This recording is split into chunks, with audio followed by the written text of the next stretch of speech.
At a small track in the middle of Ohio lies a very understated track, but this track itself has hosted many different series across American motorsports. It's had host to NASCAR stock cars, it's been a host to IndyCar racing, sports car racing, motorcycle racing, and even rallycross as of last year. Its name is Mid-Ohio Sports Car Course, and we're here now for the next round of the SRF Weekend Warriors season. My name is Finny Kuna here with Eric, Mickey, and Eric. Some fantastic racing lies up ahead after seeing some great stuff occur last week at Phillip Island. Absolutely. We're in for a barn burner of a race here today as we have the return of David Gaspers to the series. Currently at the top of the board in qualifying, just ahead of Jonathan Madden, who's on a 2-race win streak. So there's definitely going to be a lot of fighting for the lead here, as Naselli is just behind them in third at the moment.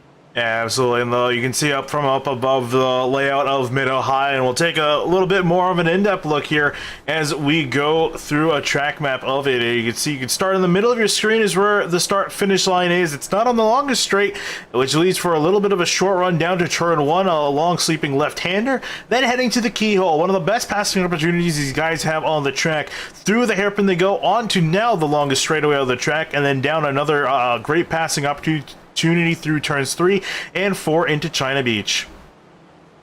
After that, you go uphill. It's a very awkward kind of off-camber corner where you're driving uphill and turning left just to drop down that same hill on the other side. Back end of the car, get really loose.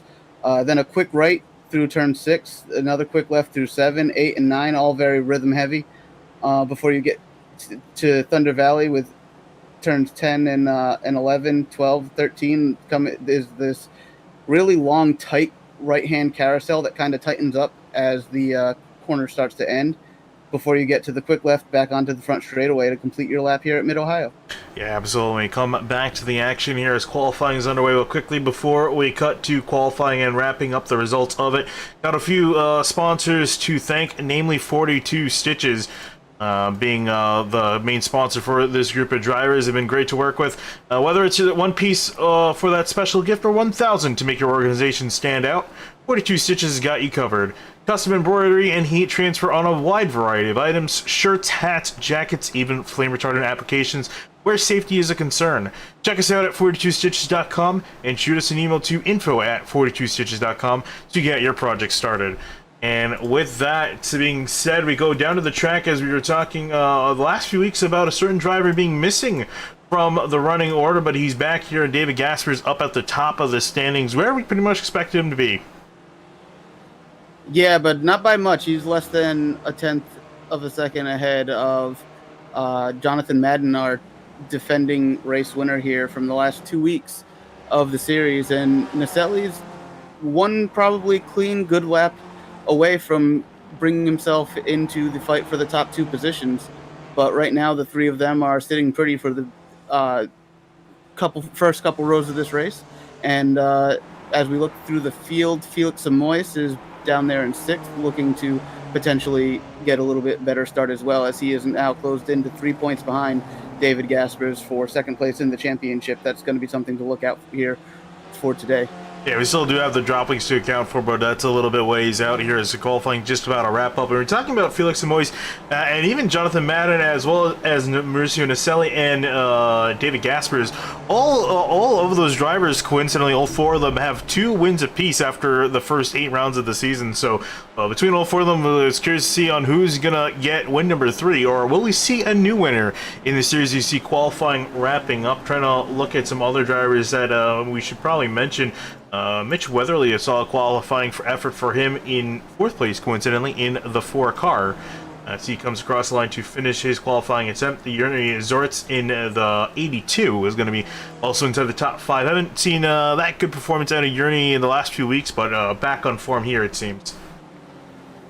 Yeah, absolutely. He's crept back up into the picture of the top 5 or 6 here in qualifying for today's race. He hasn't really been anywhere to talk about for the last couple races, but this is a little bit different kind of track than we've been used to this season. There's a lot of twists and turns. I would say this is probably the first time since Okayama that they have raced on a track where the draft is going to be far less important than mechanical grip and rhythm through the rest of the track itself.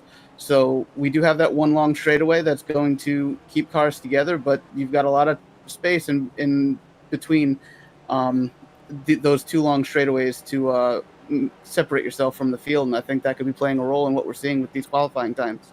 Yeah, I think really the key part of the track, I think, to really make some time is not on the straightaways, as you're saying. That's where you're going to be able to make the passes. But I think really as we look here, just take a look at, the twisty section after turn 4, and then pretty much heading towards the carousel in the final corner. Very technical for these drivers to navigate. You can make or lose a lot of time through there, and depending if you can be quick through there, that's, I think, really going to make up your lap. Not necessarily the straightaways; those are just there to help you make the passes. But again, you need to be quick through the twisty bits in order to put in a solid lap here.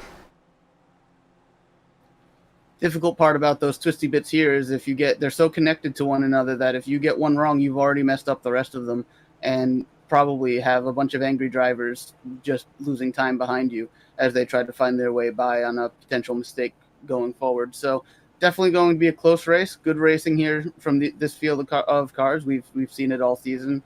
Very clean, very hard racers, and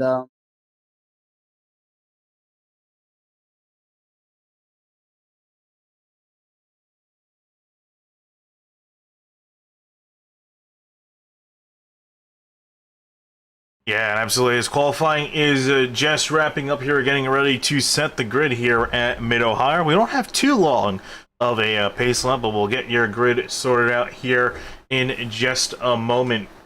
And starting on pole, it's going to be Jonathan Madden line up in first place. Just was able to sneak ahead of David Gaspers at the end of qualifying. Moving back to row number 2, Mauricio Naselli in third, with Felix Simoes in fourth and 31. row 3 is Mitch Weatherly and Yerny Zuritz, once again popping up in the top 6 here. Row 4 is Forenz Arabian and Sergio Dorelli. Yeah, we're moving on back to 9th place fight. Ed Doherty in the 94 car. Ian Haycock's lining up in the 35 in 10th place. And then also behind them in 11th, Greg Stefani, your Spec 2 class leader. Going to be starting in 11th. Ryan Sorrell going to line up next to him in 12th. 13th is Thomas Tort, and 14th is Dominic Barreau.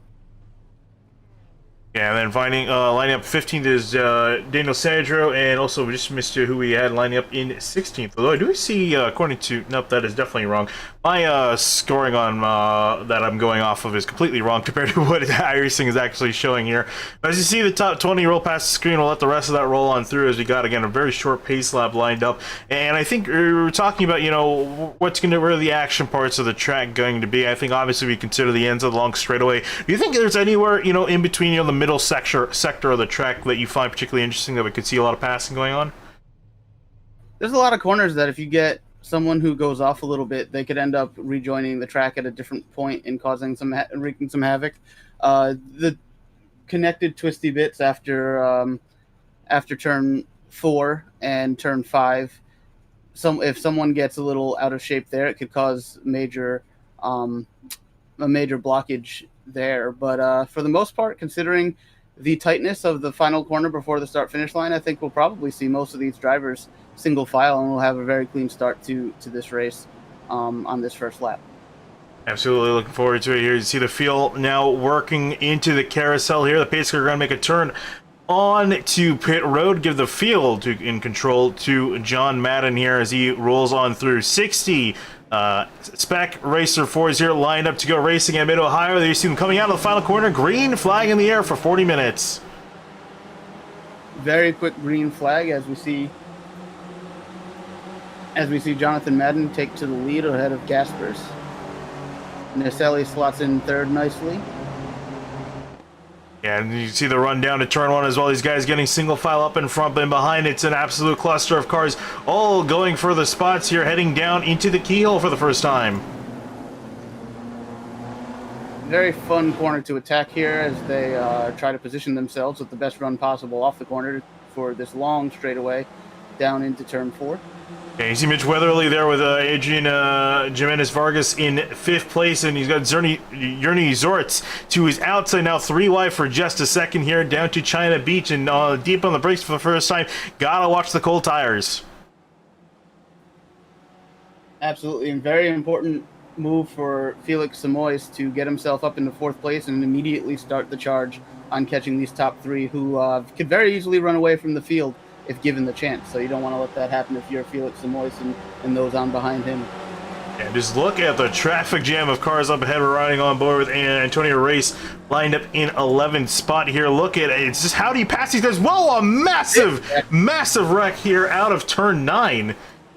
And a few cars on the roof up and over. Gorka turret involved. You're Zort I see, and I think Vargas is upside down. It was Madden. Madden and Gasper started this stall. Man. This happens right at the front of the field. You see Madden, he got some of the curve, got sideways out. He went. You see Gasper's in the grass trying to avoid.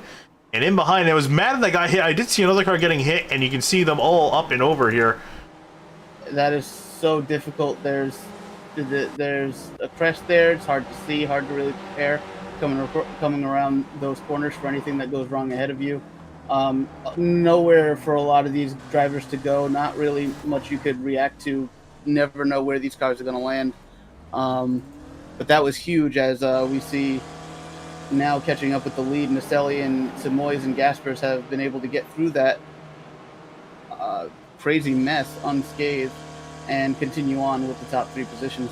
You can see Mauricio Naselli leading the field down into China Beach here, turn number 4. As he Gaspers right in behind, was almost had enough of a toe to make that pass again. Going to be one of the prime passing opportunities. The car in the background off on the track, that's Antonio Race. He went just a little bit wide, and it's so hard down into turn 4. You see another car almost get into the grass.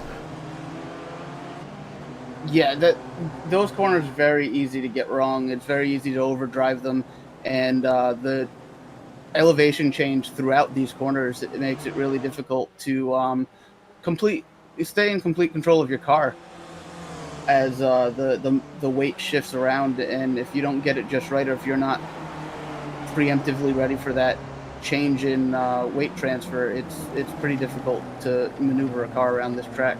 But that also makes it a ton of fun to do so. Absolutely. So with that, it's going to take John Madden, after running a two-race winning streak. Fortunately, it's going to end a little bit early. Go see Hugh Haycox. He's dropping down the order on this timing and scoring because the pits trying to grab a hold of him. It's so hard to. There we go. Finally caught him. Curious to see what happened to him. I lost him. He actually just came into the pits by himself and called it a day. Not sure where he got the damage from. Might have been involved in that massive wreck we saw out of turn 9, but down through the keyhole our leaders go. Also see a few guys that we haven't, again, said their names quite a bit. Mitch Weatherly lined up in 4th place. If he can pull, maybe a strategy call, maybe if these leaders run into some more trouble, he could potentially be lined up to win this race. Yeah, we know kind of the MO of the top 3 here, and what their plans are. They're going to run as cleanly as they can, wait for that pit cycle to come, and make up all their ground and separate themselves from the rest of the pack when that does happen. And it's everyone else's job behind them to come up there and put their names in the conversation to potentially mess that up for them here today. Also in behind these guys is not only Mitch Weatherly, but Sergio Dorelli has established himself in this leading pack of 5. Working on through, so as he started in 8th place, able to move through into 5th after all the carnage we saw on lap 1. Having a pretty solid day for himself. Looking further back down and trying to look at some more action going on. Here's another pack of drivers. Steve Ray, admin for this series, started in 20th up into 9th, so a great climb forward for the 11. Yeah, absolutely good showing there, but that's what you got to do. Take advantage of the big messes that do sometimes occur when you have this many cars on such a small track and in such a small area of the racetrack. Things can go wrong, but sometimes that can be to a major benefit for other drivers out there in the field. And into the keyhole these drivers go. And I'm curious to ask you your opinion. You have the keyhole as a pretty prime passing opportunity. You also have this run down the longest straight of the track. Where would you, as a driver, feel like it's better to make the pass? I mean, the keyhole, if you can get it done on entry or through the center of the corner, is probably the best, because down here, as we're going to see in a minute here, if Naselli takes this run, he's got the preferred line through this corner. But if Gaspers was very generous there and decided not to fight for that position, but he could have fought for that position and then set himself up on the right side of the track for the following corner, but then Naselli would have been on the right track. So you just end up racing yourself a little bit too hard, particularly for this point of the race. But getting that pass done in the keyhole because of the radius and that corner just leading to a long straight is much easier to just make the pass and complete it and move on with your race than it is down in turn 4, where the following corners are all very close together and change direction. Yeah, and that's the interesting thing too, because logic would say typically down the longest straight, that would give you an easier passing opportunity, especially with a car that's very draft dependent, like the Spec Racer 4. But as you say, all that matters is about the corners preceding it. As we see now, Gasper's making a dive into turn 1, which itself being nice and wide leads to some passing going on. They see Gasper going to snake his way on by Bruce and Naselli, having to make that 44 work again. Yeah, that's a pass I was a little bit surprised to see there, as turn 1 is not necessarily the easiest area to make a pass here, and but Gaspers was able to get it done very cleanly. Naselli was able to hold on to second, and that's the good part about making the pass there as opposed to down in turn 4 or anywhere else, is that Naselli was put offline and didn't have a good run off the corner to be able to challenge back at the keyhole. So that was very good, clean move from Gaspers as he defends the inside line going into turn 4 this lap. Yeah, and Gasper's able to defend his position very nicely, and again, that's what we're talking about. It's pretty easy to defend here when the corners switch back on themselves like they do. Just need to protect one corner from the other driver, and you can seal the deal as the top 5 move on. An update, too, on the Spec 2 category. Again, drivers below 3,000 iRating. They're in their own classification. You can see there the 206 Bob Kern. All the drivers with a number greater than 200 are in the Spec 2 category, and that's currently being led by Bob Kern in the 206. Started in 17th, up into 12th. Notably, Greg Stefani, he started up higher, actually started lower down the field. And 27th is up into 19th, so he's got some work to do. Yeah, any day you can be considered part of the secondary class and be challenging for a top 10 is a pretty good day, particularly with this field of drivers. I do want to point out that last time through turn 4 section of the racetrack, there was some nose-to-rear contact within our top 4 or 5 cars, and I think that's a product of these guys wanting to be very easy and not wanting to challenge too hard, but then when you get into that situation where everyone's trying to take it easy and back off, it can create an accordion effect, and things can go wrong pretty quickly there. And that we almost saw that happen the last time by. So we'll see how they approach it this time. On board with Felix Samois as he heads down the straightaway into turn 4. Got a bit of a run on Naselli here, and we were talking about everyone taking it easy, especially considering we're just now approaching the first 10 minutes completed for this race. Samois looking up the inside of Naselli here. Up to the TV camera, was able to get the job done, so a little bit more separation. But yeah, this is interesting too, because at Phillips Island we saw a fairly similar thing. Everyone took it pretty easy the first 20-30 minutes, and then the last 10 everyone was no one was giving anything at that point. It was all less give, more take, and we saw an incident heading down to turn 3, I believe it was turn 2 or 3 at Phillips Island, causing a big incident amongst our top 5. You think we might be set for something similar here, considering how tight this track is? I mean, that seems to be the MO of the series, right? After the pit stop cycles take place, everyone's trying their hardest to make up any ground they may have lost or continue to grow an advantage they may have gained. And we've seen multiple races this season where that leads to something happening in the big pack of 4 or 5 cars that usually is out front of this thing and splits them up. So we had that already once today, and surprisingly early in the race, but we still have that same situation growing right here with 5 cars in a breakaway still within the fight for the win. So I think at this point it's gonna come down to what happens on the other side of the pit stops this time around.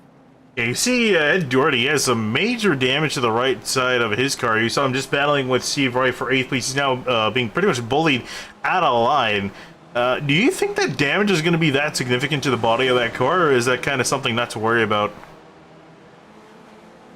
The damage down there to the right rear of his car, I think it's definitely going to hurt for the kind of mid-speed corners.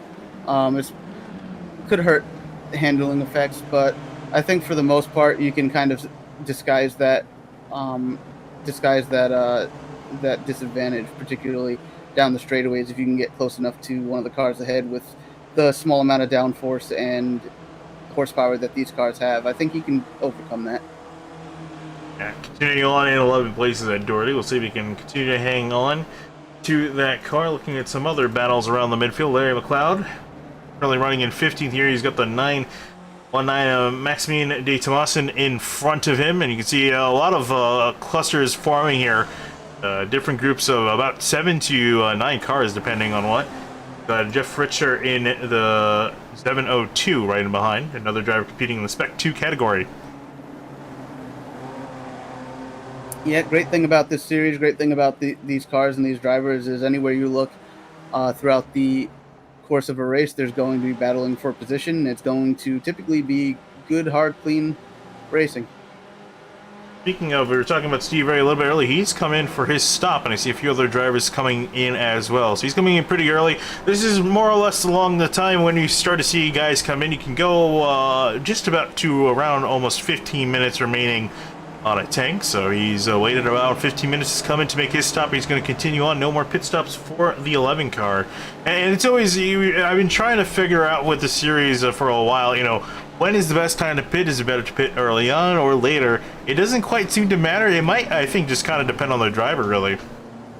Yeah, and I think what we've seen mostly is that, particularly last week with Simoes and his strategy that he pulled, it hasn't seemed to pay off to come in this early and be out running by yourself or in slower traffic. It seems to help more if you can stay with cars either running your pace or at least getting the draft where you can. The difference this week, though, is much of this track being not draft dependent. I wonder if we're going to see a little bit of a different outcome this week where being able to run by yourself and run your own line is going to be a bigger help to you than staying in line with the likes of, in this case, Naselli and Gaspers. They might be better off just running with each other until the tank is empty and coming in within a lap or two of each other. Yeah, absolutely. And again, still just kind of continuing our glance to the field here, notably Yannick Chavin in the 13 car. We were kind of laughing here before we went live. We were looking at qualifying. There's one driver that didn't set down a time, and you're looking at him started all the way back in 50th places up to 25th. Pretty much by just driving up here and also just passing the guys too that had some incidents early on, but still, I'm always impressed by how quickly he can work through the field. And every week I also think as well, if only he qualified. Yeah, I mean, that's the frustrating part as the fan of racing, that you see someone with that kind of pace who can pass half the field in just over 13 minutes. You want to see what they can do when they're closer up to the field, but at the same time, I'm sure it's a lot of fun for him to challenge himself every week and see just how far up the grid he can get by the time the race is expired, and see how that develops through the course of the season. But yeah, obviously it's something he likes to do. It's something that's interesting and fun for him, and that's what he does. And of course, it's always fun for us to follow along his journey. Yeah, I'm looking at his best time of 138 pretty much 138 flat. That best time would put him in comparison to everyone else as far as their pace is concerned right inside the top 10. So that just kind of gives you a pace of where the 13 is at pace-wise compared to the rest of the field. And speaking of our top 10, we'll move back up to the leaders, check in on how they're doing a little bit more spaced out than we saw them earlier. They were very much nose to tail. Now, car length or two gap between all of our competitors. I think this is kind of the time where they're just now pacing themselves. They're done jockeying for positions, at least for now. I think it's a mix of that, and as we've been stating, this is not as draft dependent of a racetrack as we've typically seen these cars run on. So the little bit of a gap you're able to build through the twisty parts of the section from turns 4 to 12 or 13, I think is a big part of why the gap is a little bit more between cars here today than it has been in the past. We'll also look a little bit ways back, right in behind our leading group. There you see Florence Arabian in front in the 042, and then Dominic Bureau in the 108 in 7th place. These guys pretty much by them lonesome, 5 seconds behind the leaders and 5 seconds up from the next group of drivers led by Bobby West and then Daniel Sadro. And Sadro, also want to talk about him, a bit of a frowny face on the front of his car, very fitting for his name. But it's been, I'm quite surprised too, just as far as his pace, because he showed some great promise early on. Hasn't quite matched that. He's been running nicely inside the top 10, but I would feel like this car earlier on, it showed he had top 5 pace, if not a chance to win a race too. Well, you see, he just got very loose there in that corner, so I'm wondering if pushing the car in these race conditions is a little bit different than getting out there and hot lapping for a qualifying lap, as he seems to be struggling with that car being tightly packed behind another one right there. Yeah, we didn't take a chance to take a look at the weather, and yeah, that's a very revealing sign. 119 on the track for these drivers, so pretty hot up there, and I think that definitely explains what we saw down into turn 1. You know, you combine a bit of cold tires, which isn't too great of a factor in this car, but you still on that opening lap, and then you take into account 120 degrees track temp. That's extremely hot and difficult to deal with. Yeah, these conditions are making the tires want to slide. Thankfully that these cars don't have a great amount of horsepower, so you can manage it much more easily. But that's still going to have its effect on these cars, and just how quickly you can get the tires to react and change the momentum and the direction of your car. Yeah, Maximilian De Tomasin, he's trying to hold off Ryan Sorrell next to him here, heading down into China Beach. Some more action brewing. Also ahead of them as well, Adrian Vogel and Stephen Beardsley in 16th and 17th place. See them through side by side through turns 4 and 5. And I honestly love the way this section of track just switches back on one another. You can keep these guys side by side for pretty much this whole section. Yeah, it's extremely frustrating as a driver. Oh, and speaking of which, frustrating as well is also getting involved in a wreck. That's Maximilian De Tomasin out with a slide. Not sure what caused it. We'll take a look. Yeah, that's one of your Spec 2 competitors here. Oh, and yeah, that's kind of that's a typical wreck. You see, it's so hard through this corner here because everyone wants to keep as close to the apex as possible because there's not a whole lot of real estate here. Yeah, it's things get tight here, but you can get here through here too wide. But it just looks like, I mean, that looked kind of weird to me. I'm not really sure what exactly happened. It didn't look like he got that big of a hit from the car on the inside. Maybe he just wasn't prepared for it, so he wasn't able to react to it quick enough. But unfortunate for Tomasin here. He's going to come to the pits. You're going to see the car repair with a fast repair, and he'll get the car fueled up. But I guess might as well come to the pits now. And he will get back on the track to try to make up some time. Back up with our leaders here as we're just heading to halfway. You can see the top three amongst themselves actually starting to break away from Mitch Weatherly and Sergio Dorelli. And that got actually now pretty big, almost 1.5 seconds. And you're talking about, again, the draft is not important enough here. It still helps out quite a bit when you need to make a pass, but it's hard to keep up with the pack ahead of you, especially from that far back. Absolutely, and I think it's not a coincidence that 3 of the best drivers we've seen all season are the 3 pulling away from everybody else here in the front here. Should be a really fun 20 minutes remaining in this race between the 3 of these, and see who blinks first to pit lane and who can have the most consistent run from here on out, because that is going to be what determines your winner. Yeah, absolutely. And it is very fitting to have these 3 up atop again.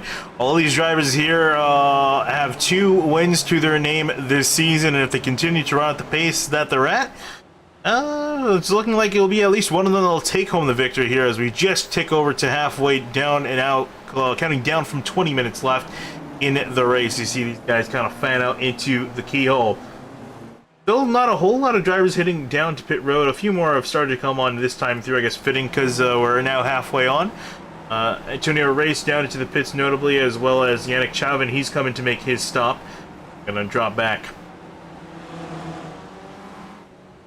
Yeah, it's about the time where if you don't have a particular strategy that you're trying to employ to do anything specific, where you just kind of split the race up in half and come in, refuel, get back out there for the second half of the race. Nice breaking it up into equal sections here. But as we see these leaders, it's a little more complex for them to decide when it is the right time to come to pit lane. There's another battle brewing between Bobby West and Ed Doherty, who was able to gain some more spots even with the damage to that car. It looks like, as you were talking about earlier, it looks like they didn't quite affect him. And then also in behind our Spec 2 category leader at the moment, Bob Kern, having a really solid day, just inside the top 10 now through this pit stop sequence. Yeah, well, looks like Greg Stephanie might be closing in on the lead that Bob Kern has over him for the Spec 2 win here today. We'll see how that develops over the remaining half of the race. Yeah, I'm looking at him. He's only 5 seconds behind, and again, Stefani has shown some really solid pace. He's won, at least in the cap. Sorry, you're saying? No, I'm sorry. That was just very close racing through that final carousel between Stefani and the car he's battling here for position. Oh, and speaking of that, a Spec 2 category lead that's actually going to transfer to those two drivers battling. As you can see, Bob Kern down onto pit road, so he's getting service to his car, and that's going to let Stefani and Jeff Fritcher in the 702 and the 705 duke it out here, heading into the keyhole for the Spec 2 lead.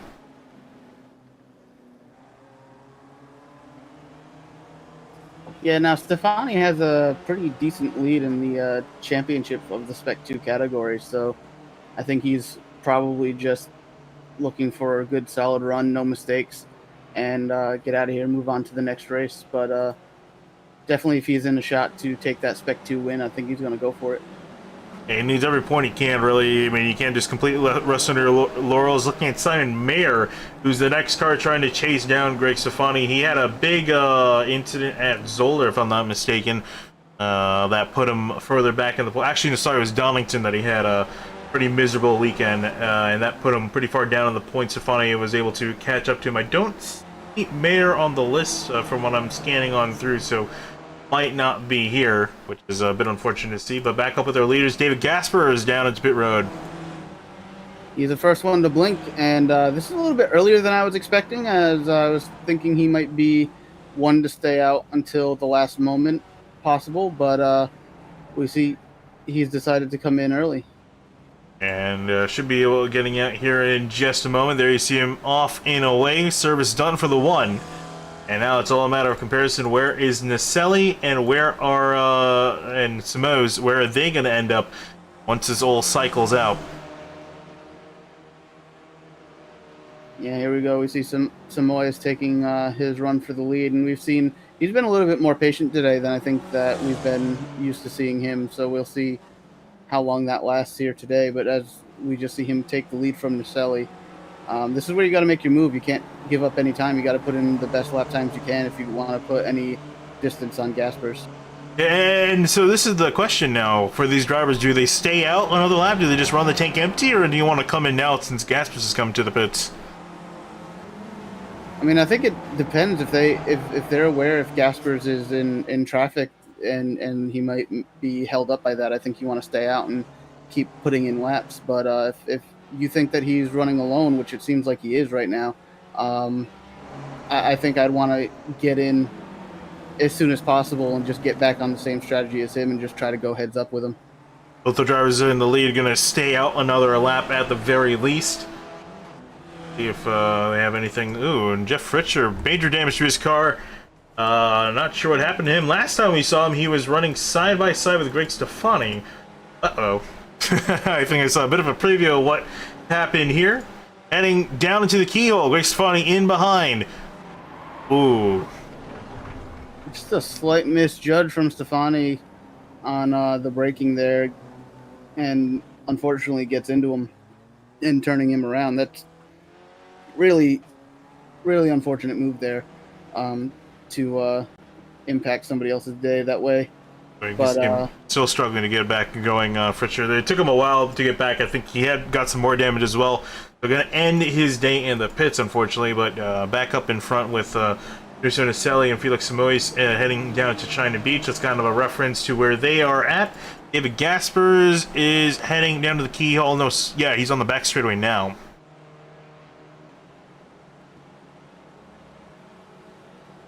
And seeing where he's going to shoot back out in comparison, or where he's going to line up when Naselli and Simoes come out of the pits. And again, also curious to see if these two guys running together, getting the draft off each other, if this is going to help them maybe shoot a little bit further ahead of Gaspers, if this is going to be slowing them down with them trading spots back and forth. Yeah, I don't think the drafting is going to make a big difference here. I think it's just a matter of if they've been able to put in solid lap times and they haven't held each other up. It is going to be what makes the difference here if they are going to come out in front of or behind Gaspers, as Gaspers pitted from the lead. But, you know, it's still not been able to figure out what exactly the best strategy is, as it seems like it all comes down to what each individual driver does and making sure you make no mistakes. You don't spend any time on pit road you don't need to be there for, and all of that. So definitely not over yet. Naselli and Samoyeds are doing everything they can to put in the lap times they need to, and I'm sure within the next 2 to 3 minutes they'll definitely be on pit road here. And you just saw a pass from Sergio Dorelli on Mitch Weatherly. These two guys in behind trying to chase down Samoyeds and Naselli. Notably, they've caught back up to the leading cars. They were around 5 seconds back last time I checked with them. Now they're back to 2.5 seconds behind these two guys up. And whoa, as you see some contact as Dorelli gets hit off the track, I think from Weatherly into China Beach, and you're seeing it now why it's called China Beach, an endless run of gravel for the 86. He tries to bring his car back on track. Yeah, fortunately he didn't hit anything, get any damage from that, but unfortunately that's going to be really difficult to rebound from at this point, to get shoved out there into the sand trap like that. But good job he's done to get it back on track and under control, but that was definitely not his fault, and another unfortunate misjudgment of the braking, it looks like. Yeah, that's the issue. You see them both get on the brakes at around the same time, but Weatherly didn't get on as hard as Dorelli did into the braking zone. That's tough considering, again, these cars like to run nose to tail really close to each other, and it's so hard to give way in the braking zone like that. As Weatherly down on pit road now. Still got Naselli and Samoyeds out on track, putting laps down. I want to actually compare these guys, just get an indicator of what the pace is looking like. So let's compare here Naselli's time, David Gaspers. So this is the difference in lap time, and that is not working. Waiting on Gaspers to come across the line. There he did. No way. Okay, yeah, that's not working. It says that they ran the same exact lap time. I didn't believe that for a second. According to my indicator, it's showing that Gaspers is running around 0.2 quicker last time through than our leaders.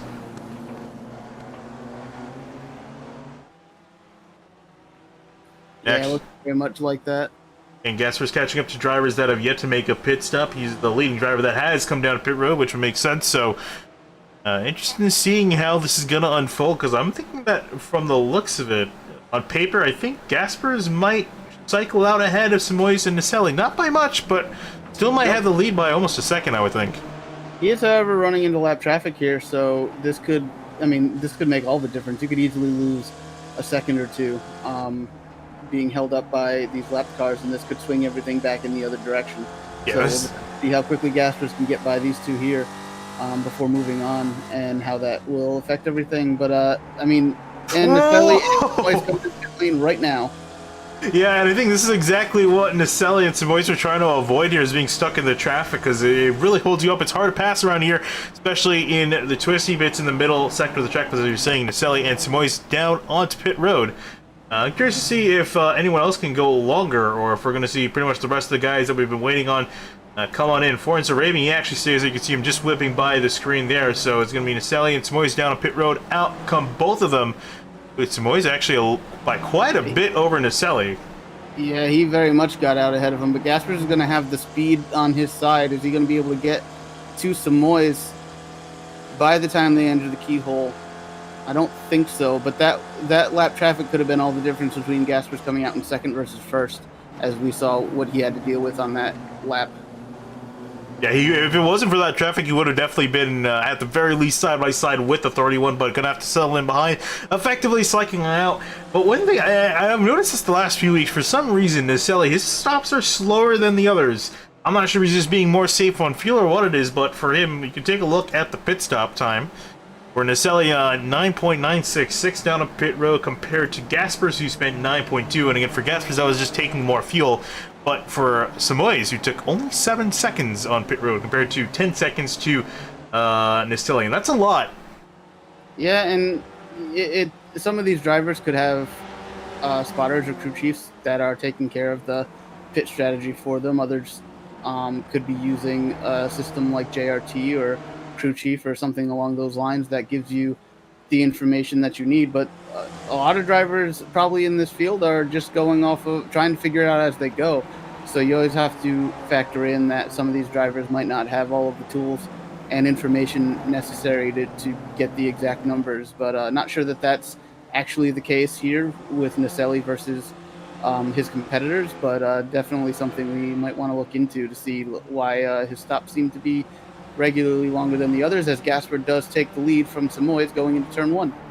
Yeah, and this is kind of fuel, I think, at this point. He has the lead for now, but it's going to be a matter of who's going to end up with it. Definitely, I would say either one of our top three up before, being Gasper, Samoyed, and Naselli, have a shot at winning this race. Naselli stuck in behind Dominic Bureau.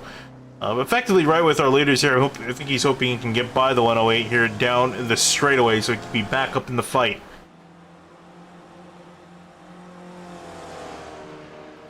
Samoyed has a run on Gaspers here. Is he going to try to take it in turn 4?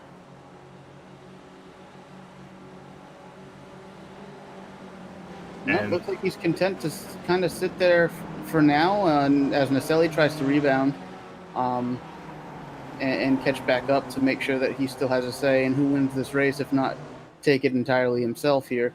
Looks if what he needs is Samoyed and Gaspers to change the lead one or two more times, and he should be able to get right back up there. But for now, he's going to need to get past Dominic. Oh, man. I can't believe how sideways some of the guys like Gaspers was heading through turn 9. He almost looked like he was going to bin it like we saw with Madden on lap 1, but he's just letting the car hang out there and catching the slides.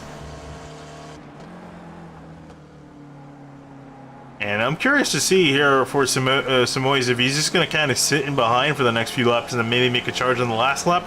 You think that's a good call, or do you want to just keep on pushing every single lap? I think Samoyed is not going to wait until the last lap to make something happen. As we've seen in the past, he's pretty aggressive. He'll take the run when he has it. I think he's just waiting for the run that he feels he can complete the pass completely on, and instead of trying to attempt a pass that he doesn't think that he'll be able to completely clear Gaspers on. So that's what I'm expecting is the case here. We got just over 6 minutes remaining in this race, so not too many laps left to get it done. I don't know that Samoyed would be willing to wait until the last one, but we'll see. Regardless, it's going to be down to the last lap if neither one of them makes a mistake. Talking about Daniel Sager, he's actually moved himself inside the top 5, and I think that's been due to the fact that the other guys are occupying the top 5 spots. Sergio Dorelli, he's back in 7th place with his pit strategy. I'm trying to see another driver we saw there. It was Forns Arabian. And he actually has yet to come down to pit road. He's been out there since the drop of the green flag, and I can imagine that car is getting really light, or at least the engine starving of fuel, and there you can see him finally now bailing to pit road. Yeah, I'm really surprised, even though this track is going to have you use less fuel per lap. I'm really surprised he was able to stretch it this far just within 5 minutes of the race end here. But yeah, the huge window for pitting here available to these drivers today. And to think he was somewhat close to almost making it to the end. I mean, he unfortunately wasn't able to, but within the realm of possibility, the closest we've ever seen someone being able to, and he's actually going to cycle up pretty decently for himself. You can actually see him coming out of the pits now. Going to cycle back out into 4th place, so this actually worked out pretty well for him strategy-wise. Yeah, he spent that entire time just being able to almost what, 35 or 40 minutes just being able to run hard from the start, and as people pulled off in front of him to make their pit stops, the road got clearer and clearer for him. So seemed to work out for him to push it that far, just unfortunately not close enough from the start of the race to be a factor in for the win here. As we see Samoyed and Gasper still just following 1-2, and Naselli doing everything he can to get back up to Whoa. Whoa, very loose off that corner there. And that's Yeah. what I'm talking about. You know Samois is driving hard. He is not taking it easy, just riding. A fairly messy section for both of them, too. Gaspers ran a little bit wide, and then you saw Moyes just hanging out in the background as well. That's allowing Naselli to make up some time, too, crucially, to get up to these drivers. He's running out of time to make an attempt. There's also a decent ways back here as we're approaching the last few laps. When they come across the line, it's going to be 3 laps to go here for our leaders. Right now, you've got to get closer if you're Samois to David Gaspers. If you want to make sure that you have plenty of opportunity to take the lead back and potentially win this race. If they have lap car joining to their left from pit lane, hopefully he gets out of the way. It's actually Vargas, who we saw up on his roll bar on lap 1 out of turn 9. So he's come all the way out to that is 41st place after recovering that car. I gotta say, considering again he was up and over, that's a decent recovery. Oh, absolutely. I mean, even just to get involved in a situation like that and stick to it to the end, you got to give him credit as a competitor to be out here and run the entire thing. Yeah, and I'm thinking, sorry about that. I was thinking that I think Naselli is probably not going to like the fact that Vargas came right out in line. It's another car he's got to get past here. Not sure if Vargas is going to be willing to just let him on by. Let's see what he's got in store, but he's starting to really fall out of it. I think we might not see Naselli be able to make the move for the win here. He's a bit too far back. Yeah, he's got to be closer than he is right now, and I don't think he has the pace advantage on Samois and Gaspers to overcome the gap right now with just how much time is left here in the race. Just over 2 minutes, just over 2 laps or so. Yeah. So this is definitely going to be settled between Gaspers and Samois, but it kind of looks like Gaspers has been able to... Oh, whoa. so back to pit lane. There's our explanation for why his pit stop was so quick. Oh, no. Oh, that's brutal. That's really brutal. And part of me in the back of my head was a little bit concerned with him, you know, with the sheer difference in time. Because, you know, we saw Gaspers, he took 9 seconds on pit road. And, you know, with the amount of time that Samoy stayed out, you know, maybe he could have saved some more. But I think he, again, just played it a little bit too much. And unfortunately for Samoy, he's going to have to come back down. It's going to be extremely costly, putting him... I guess not extremely costly. He's going to cycle back out to a 5th, just now 6th, as Dorelli, you can see in the white and blue car, going to circle around him. Yeah, it's costly in the championship perspective, although Gaspers and Naselli are going to beat him either way. Anytime you can finish ahead of one of them, if not both of them, you got to take that opportunity to do so, and as far as your championship concerns are. But so unfortunate misjudgment on the fuel for him, and I mentioned that potentially not having particular... Here's some interesting stuff here with 2 laps to go for our leaders. Here's the battle for Spec 2. You can see Aaron Vogel in 13th, Bob Kern 14th, and Greg Stefani in 15th. All fighting in that class here for the win in that category. This is going to get interesting here.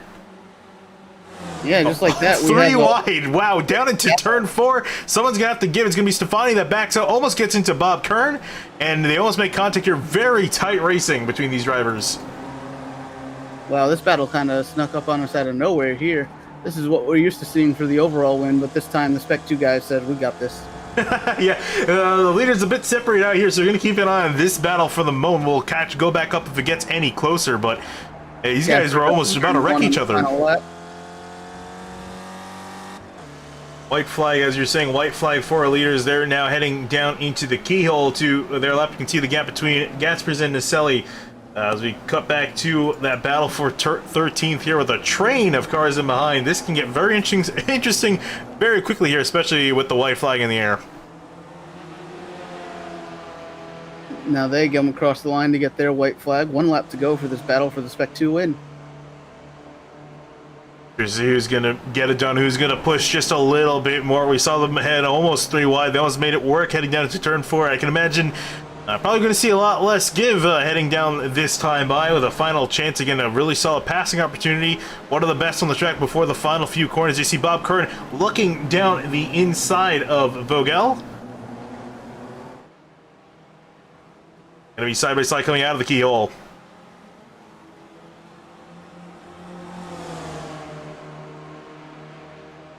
And the run down to turn number 4. Everyone drafting off one another. We're going to try 3 wide again. Indeed we are. We see Stefani in the grass for just a bit. He's going to have to back out between Kern and Vogel. Who's going to get it done as they head down to turn 4? And it looks like we made it somewhat all right as we cut back up to our leaders. David Gaspers, he's going to come across the line. He's going to win here at Mid-Ohio. Bruce Naselli going to have to settle for 2nd place. And Florence Arabian going to come home in 3rd, it seems. But back again to that battle. Don't want to take our eye off of it for a moment. These guys now ahead, about to head through Thunder Valley. Oh, and Aaron just throwing it out there sideways out of the corner, out of turn 9. There's one more shot effectively for Greg's Fundy to try to get this win. Is he going to go deep under the brakes here into the carousel? Is he going to... Oh, he can't get there. Can't quite get it down. Oh, Vogel a little bit wide. Not enough for Stefani to make a move. It looks like for Spec 2, Vogel going to get the win in that category. Stefani going to have to settle for a 2nd in the category as well. Bob Kern going to round out the podium. That was a fantastic battle between those drivers there. It absolutely was, as we see.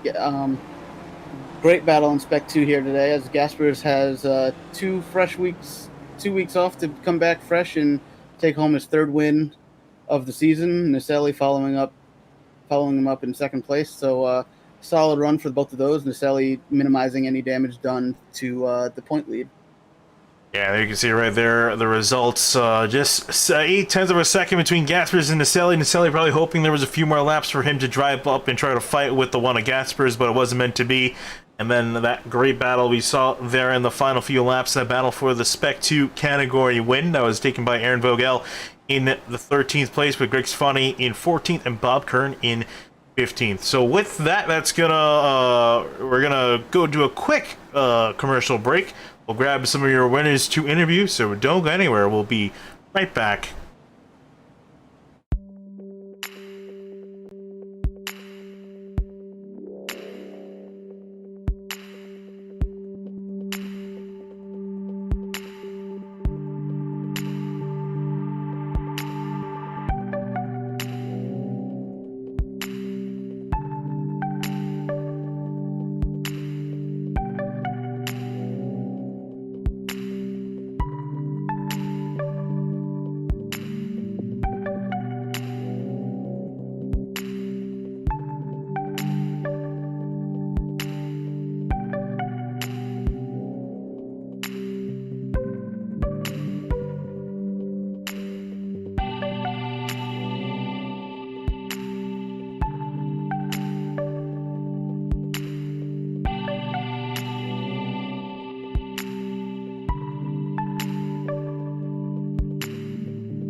Welcome back to Mid-Ohio here with your 3rd place finisher, Florence Arabian. I'm hoping I'm saying that right. Excellent. Okay, good. Because we're already halfway through the season. It would have been awkward if I wasn't. But you had a really good run. You've been having some decent runs in the midfield for most of the season, but a nice, solid podium position for you. Walk us through how you're able to get it done. Thank you very much. It was basically just driving my race the whole time. I didn't really have anybody to challenge me. I was quite slower than P1, P2, but everybody just decided to create incidents and crash themselves out. So there I am. Yeah, and I was talking with Eric, while we were going through the race. We were talking about, what's the best strategy to work with? Because obviously, you're not going to pit for tires. You're only really pitting for fuel. So between, coming down to pit road early and coming in late, did you find that coming in later was able to help get you that third place finish? My usual strategy is to wait till I catch up to the back markers and then pit. As long as I've opened track and drafting is not important, I feel like pitting the latest as possible is best. All right, and thanks for talking to us, friends. Best of luck to you for the rest of the season. Hope to potentially see you in victory lane. Thank you very much. All right, and with that, we will be going next to... Let's talk to Greg Stefani. Hey, Greg, how's it going? We typically talk to you in victory lane, at least for the Spec 2 category. Unfortunately, it wasn't meant to be this time around, but you had an excellent battle with your fellow Spec 2 competitors. Yeah, I hope you guys got that, because that last lap was awesome. Yeah, we actually cut the last 2 laps. I saw you guys try 3 wide almost both times heading down into turn 4. What was it like battling, especially in those last few laps around here in Mid-Ohio? A little bit terrifying. I was trying to preserve a 0x race, and I managed to. But yeah, I was just trying to give people space, trying not to bump anyone. Yeah, unfortunately it wasn't the win for you, but still some really solid points to your name going into potentially, I think, almost locking up, if not pretty much winning the Spec 2 category championship. So with that, best of luck to you in the next coming weeks, Greg. Thanks, guys. All right, next we got up Aaron. Aaron, could you say your last name for us? Because I think I pronounced it about 3 different times, and I'm not sure if any of them are right. My family pronounces it vaguely, but I'll take Vogel too if it's easier. I know some people can't get out of that habit, so it's okay. Okay, I think I said or something along those lines. But you ended up taking the win in the Spec 2 category. We were talking with Greg for just a moment ago. You guys were going at it for those last 2 or so laps that we were watching that battle for that Spec 2 category win. How was it like? Butt was clenched. That's all I can say about that. I think there was one point where we went down into I want to say it was like turn 3 or 4, and we went 3 wide through it, and I was like, what are we doing? It was intense. Lovely racing though. Everyone was awesome during it though. Yeah, and also I'm just looking here, you started only back in 30 seconds, so how are you able to manage to get through the field like that? That's a great question. Once I have an answer for it, I'll come back around to that, but I have no idea. I'm really happy though with how the car setup was. I think one of the drivers provided it on the Discord, and Gasper's actually popped in and was watching me race a little bit and gave me some advice. So I think that definitely helped me out a little bit. He told me some areas that I could do a little bit better in, and definitely helped me at least pull out some faster lap times, or at least get past some people on the straights. So I think that helped out a lot too. Yeah, and with that, Aaron, it was great talking to you. Hopefully we can see you around in the next few weeks, especially with the pace here showing you're looking to be pretty good for yourself. So hope to see you next week. All right, thank you very much. With that, we'll talk to, last but certainly not least, David Gaspers. And David, first off, where have you been the last 2 weeks? I had to take a break after I got a little annoyed with other cars spinning in front of me or stuff like that. Yeah, well, definitely nice to have you back. And how about that? Coming immediately back, your first time back, and going out there and winning the race. What was it like being up pretty much near the front the entire time in Mid-Ohio? From my experience in the official races this week, it's really important here to keep your tires alive. So in the first part of the race, I just wasn't really braking all that late for the corners, so sometimes the others were really close then, but I would just try to not slide at all and keep my tires cool. And then to stop them from saving fuel behind me, I just pitted a bit early. Yeah, and so you're saying, so was that strategic, or were you just trying to get yourself out in some clean air to work with? Yeah, I had clean air anyways in the front, so it was just to stop them from saving fuel. No idea if I did that, but yeah. Well, it was nice to see you back on top of the podium, David, and hope to see you back next week also back on the top of the winning spot. So I know it's hard fighting with Mauricio and Asali, but you guys have been having a great battle throughout the season. Yeah, I don't know if I'll drive to Cuba. It's a really short track, and yeah, it's, in my opinion, if we get 60 cars, it's way too full for that lap time. All right, David, we'll see you next week then. Yeah. All right, and with that, that's going to wrap up interviews here from Mid-Ohio, and some pretty solid racing. And we were a bit concerned when we were going live, about it being single file action, but these guys, somehow, some way, always managed to put on a show. I mean, yeah, we had those big fireworks at the beginning of the race there. Very unexpected, but overall, I mean, again, I don't think anyone can be disappointed when they tune in to one of these Weekend Warrior SRF races here. These guys always put on a good, clean show, as we saw with the battle for the win in Spec 2 today, which, unfortunately, we lost that battle for the overall win, but, Spec 2 had it here. So there's always something to look out for here. A lot of storylines every week. Including, I think I noticed our buddy there, Yannick Chauvin, ended up finishing 16th after starting dead last on the field. 50th. So 50th place to 16th. There's always something to watch when someone's out there doing that. So, very good, exciting racing here at Mid-Ohio. Look forward to seeing what these guys do next weekend. Yeah, and speaking of which, next race for this group of drivers is going to be next week at Sakula, which will be interesting because it's such a small track, very similar in a way to the way Lime Rock, and I think we'll play out in a similar fashion with it being so tight between the drivers and just other cars around the track, so it should be fun to witness. And then after that is really going to be the big one. We head to the Nürburgring, and not the GP track. We head to the Nordschleife, so that's going to be an excellent race to watch these guys tackle such a long track. So, but as far as what's going to be next on SYM TV later tonight, covering with Connor Horn, the three-wide Cold Heart Arts Cup Series. They're going to be racing the 87 Cup cars at Talladega for their preseason clash. But at the moment, my name is Finny Kuna with Eric Mickey, wrapping up coverage of the Spec Racer Weekend Warriors last season race, and we will be coming to you next time in just a few hours, so stay tuned. With that, I'll be signing out. Thank you for watching.